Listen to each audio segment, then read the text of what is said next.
اللہ اکبر اللہ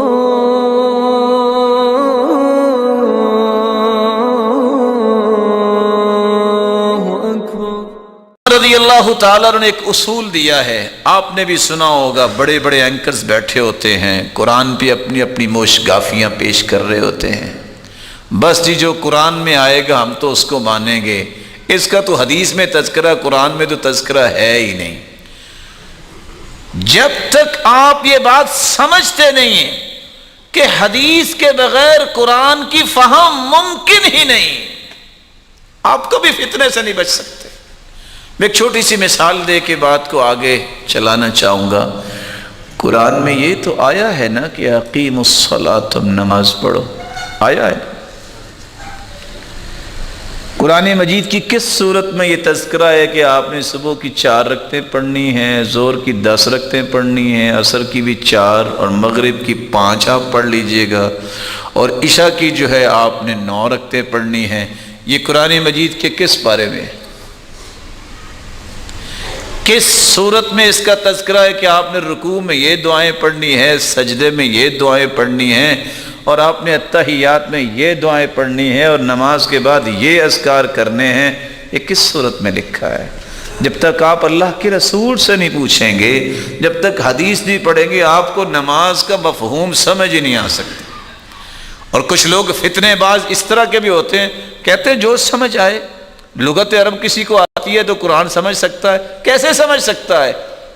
الصلاۃ کی عربی زبان میں 18 معنی ہیں، اور ان میں ایک معنی رائڈنگ کا بھی ہے، گھوڑ سواری کا بھی، ایک معنی آگ تپانے کا بھی ہے۔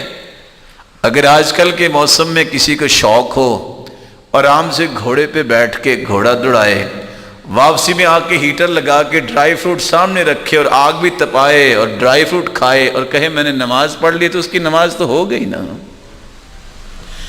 یہ قرآن کے ساتھ بہت بڑا ظلم ہے کہ کوئی یہ کہہ دے کہ میں عربی جانتا ہوں تو میں قرآن کو سمجھ سکتا ہوں۔ قرآن سمجھ نہیں آ سکتا جب تک محمد مصطفیٰ سے پوچھا نہ جائے۔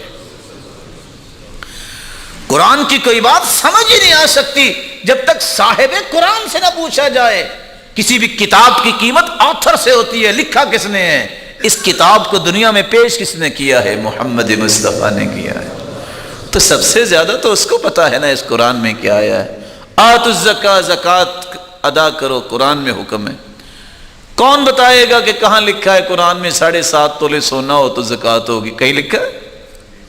کس صورت میں ہے کہ 52.5 تولے چاندی ہو تو آپ نے زکوٰۃ دینی ہے؟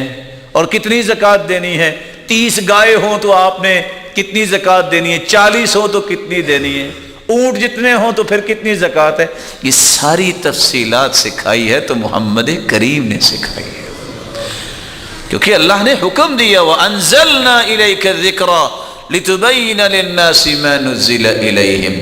میرے محبوب، ہم نے آپ کی طرف قرآن کو اتار دیا، اس کی وضاحت عمل سے آپ نے کرنی ہے۔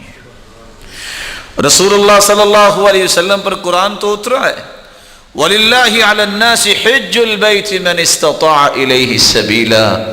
کسی کے پاس جسمانی طاقت ہے، مالی طاقت ہے، وہ حج کرے۔ قرآن میں کہاں لکھا ہے کہ آپ نے بیت اللہ کے 7 چکر لگانے ہیں اور آپ نے جو ہے وہ پہلے 3 چکر میں پہلوانوں کی طرح چلنا ہے، باقی 4 چکر آرام سے لگانے ہیں، پھر صفا مروہ میں یہاں آپ نے دوڑنا ہے، منا جانا ہے، مزدلفہ اور عرفات جانا ہے، یہ اعمال کرنے ہیں؟ اس کی تفصیل قرآن میں کہاں ہے؟ یہ اللہ کے پیغمبر نے سمجھائی ہے۔ جب تک حدیث نہیں انسان پڑھتا اس وقت تک قرآن کو سمجھ ہی نہیں سکتا۔ اسی عمر رضی اللہ تعالیٰ عنہ کا علاج سنیے، وہ کہا کرتے تھے انہ سیأتی ناس یجادلونکم بشبہات القرآن۔ مسلمانوں، ایک وقت آنے والا ہے لوگ تمہارے ساتھ جھگڑا کریں گے قرآن مجید کی مشابہ چیزوں کے ساتھ۔ فخذوہم بالسنن، ایسے لوگوں کو تم پکڑنا سنت کے ساتھ۔ فإن أصحاب السنن أعلم بكتاب اللہ، جو حدیث پڑھنے والے ہیں وہی صحیح قرآن کو سمجھنے والے ہیں۔ تو سیدنا عمر رضی اللہ تعالیٰ عنہ نے اس وقت یہ علاج صحابہ کرام کو بھی سمجھایا تھا۔